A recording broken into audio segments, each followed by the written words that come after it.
Bien-aimés dans le Seigneur, Shalom. Nous sommes le mercredi 20 janvier 2021 et nous sommes dans la joie de nous retrouver encore ce jour pour une nouvelle méditation. Et notre méditation, nous allons la tirer d'un texte qui se trouve dans Galates chapitre 6, verset 9, la lettre de Paul aux Galates. Chapitre 6, verset 9, voici ce que déclarent les Écritures. Ne nous lassons pas de faire le bien, car nous moissonnerons au temps convenable, si nous ne nous relâchons pas.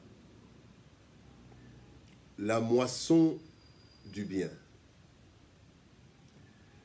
Bien-aimés en Seigneur, c'est le thème de notre méditation de ce jour, la moisson du bien. La moisson est une conséquence des semailles, et ce principe divin est universel. Celui qui sème doit s'attendre à moissonner si les semailles ont été réalisées correctement dans les meilleures conditions. Chaque semence correspond à une moisson. On ne peut pas récolter une moisson différente de la semence qu'on a plantée. La Bible dit, ce que l'homme aura planté, ce que l'homme aura semé, il le moissonnera. Eh bien, la Bible, dans ce texte, nous montre que la pratique du bien est une semence efficace. Dieu nous invite donc à faire le bien pour moissonner le bien. Cependant, les semailles doivent répondre à certains critères pour donner une bonne moisson. Nous allons voir trois critères qui apparaissent dans notre verset du jour concernant la semence du bien pour avoir la moisson du bien. Le premier critère, c'est, la Bible nous parle de ne pas se lasser de faire le bien, pratiquer le bien. Dans la vie, nous pouvons poser un acte sans que cela soit une pratique. La pratique sous-entend l'exercice régulier. Le texte que nous avons lu nous dit ne pas se lasser de faire le bien. Il est dit ne nous lassons pas de faire le bien. Et donc, quand la Bible dit ne nous lassons pas de faire le bien, ce n'est donc pas poser un acte isolé ou un acte ponctuel, mais c'est l'exercice du bien. Pour que les bons actes portent de bons fruits, il faut qu'ils soient posés régulièrement. Parfois, la semence doit être abondante pour avoir aussi une moisson abondante. En plantant une seule graine de blé, ou deux ou trois, il y a la possibilité que celle-ci ne porte pas. Voici les cas où les graines peuvent ne pas porter. Et nous pouvons aussi dire la même chose des actes que nous posons. D'abord, il y a la mauvaise qualité de la graine. Bien-aimés, à propos du bien, des actes que nous posons, nous pouvons poser un bon acte. Nous pouvons faire du bien aux yeux de tous, mais quand ce bien est soutenu par des mauvaises motivations, Dieu voit les motivations. Les hommes ne voient pas les motivations, mais Dieu voit les motivations. Et donc, un bien, un acte posé, un acte bon, posé avec de mauvaises motivations, c'est comme une mauvaise graine plantée. Il y a aussi des graines qui sont mal plantées sur un mauvais terrain. Nous pouvons poser un bon acte en faveur d'une personne ou d'une entreprise avec de mauvaises intentions ou avec de mauvaises destinations. Quand nous aidons une jeune fille, un jeune homme qui se retrouve dans des problèmes parce qu'elle se retrouve enceinte ou je ne sais pas, sa copine ou quoi, nous lui donnons de l'argent pour lui, nous avons fait du bien. Mais ce bien ne va pas porter parce qu'en fait, nous avons donné, nous avons fait du bien pour permettre un mal. Nous participons à un péché en faisant du bien. Et donc, cette graine a été plantée sur un mauvais terrain. Il y a aussi des graines qui sont emportées, des actes que nous posons et qui sont effacés par d'autres choses. Vous posez un bon acte et après vous posez aussi un mauvais acte et ce mauvais acte emporte les bons actes. Bien aimé, la parabole du semeur dans Luc chapitre 8, versets 5 à 8 est un exemple. Toutes les graines que ce semeur avait semées n'ont pas porté. Voilà pourquoi, bien aimé, nous devons pratiquer le bien, faire le bien régulièrement, parce qu'il y a certains de nos actes qui seront peut-être, qui tomberont sur une mauvaise terre ou qui seront de mauvaises graines. Mais quand nous pratiquons le bien, il y a la possibilité que parmi tous les biens que nous pratiquons, qu'il y ait de la bonne graine. Le deuxième critère, bien aimé, c'est attendre le temps convenable. La Bible dit, dans ce texte que nous avons lu, nous moissonnerons au temps convenable. Bien aimé, le deuxième critère pour moissonner le bien, eh bien, il faut attendre le temps convenable. Vous savez, l'agriculteur connaît le temps de la moisson pour chaque semence. Mais le temps de la moisson de la pratique du bien n'est connu que de Dieu.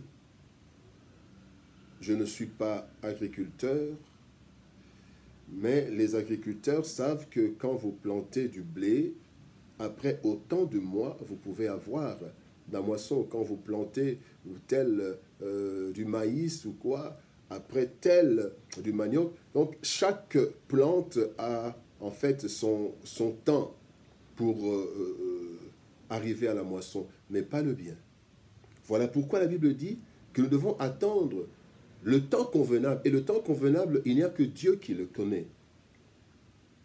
Ainsi, bien-aimés, nous voyons le cas de Joseph, qui a pratiqué le bien envers ses frères, qui a pratiqué le bien envers Potiphar, qui a pratiqué le bien même envers ses compagnons de cellule dans la prison.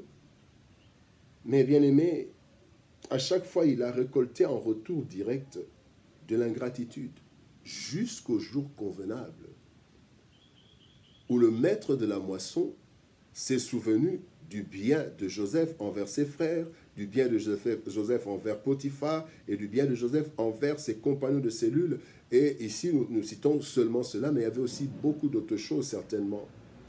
Et le jour convenable est arrivé, le jour convenable du Seigneur, où tous les bienfaits de Joseph ont été récompensés par une élévation inattendue. Vous pouvez lire ça dans Genèse chapitre 37, vous commencez au verset 1er, jusqu'au chapitre 41, verset 44, là où le roi dit à Joseph qu'il n'y avait que lui, dans le territoire, qui était au-dessus de Joseph.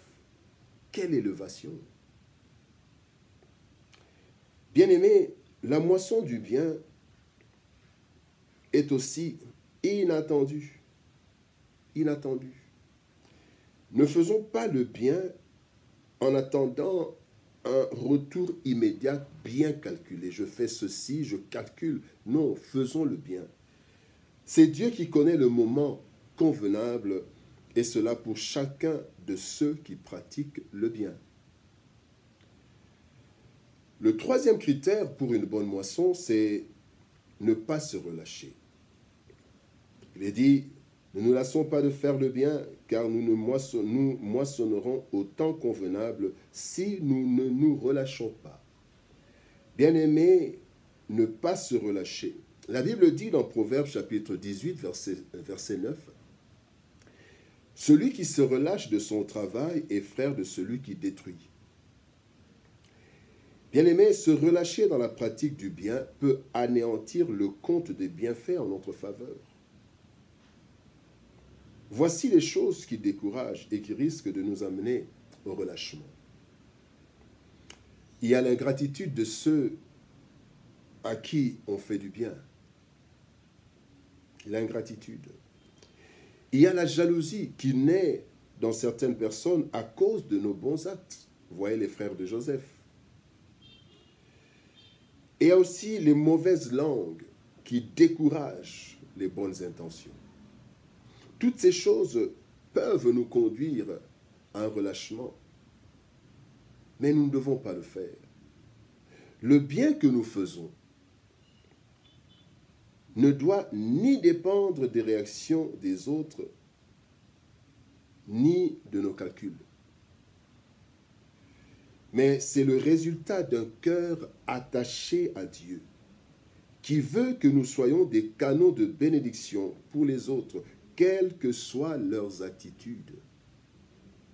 Le soleil se lève pour les bons et les méchants. Le soleil se lève même pour ceux qui blasphèment Dieu, le créateur du soleil. Même ceux qui disent que le soleil est trop ardent, c'est pas possible, quel soleil? Le soleil n'est pas découragé par la parole de ceux qui cherchent à le décourager. La moisson du bien. Bien-aimé, la pratique du bien est une semence dont la moisson est assurée et protégée par l'Éternel. Elle doit être une seconde nature. Faire le bien, la pratique du bien doit être une seconde nature du chrétien par ressemblance au Christ qui allait de lieu en lieu faisant le bien. Actes chapitre 10, verset 38. Tabitha a fait du bien et elle a moissonné la résurrection. La moisson de sa pratique du bien, nous le lisons dans Actes 9, 36, 40. Tabitha a semé le bien, a pratiqué le bien régulièrement, et le jour de sa mort, elle a moissonné la résurrection alors qu'elle ne pouvait plus s'attendre à quoi que ce soit, elle était déjà morte. Que rien ne nous décourage, bien-aimés. Pratiquons le bien et laissons Dieu faire croître cette semence. Au temps favorable, nous moissonnons. Que Dieu nous bénisse. Shalom, au revoir et à demain.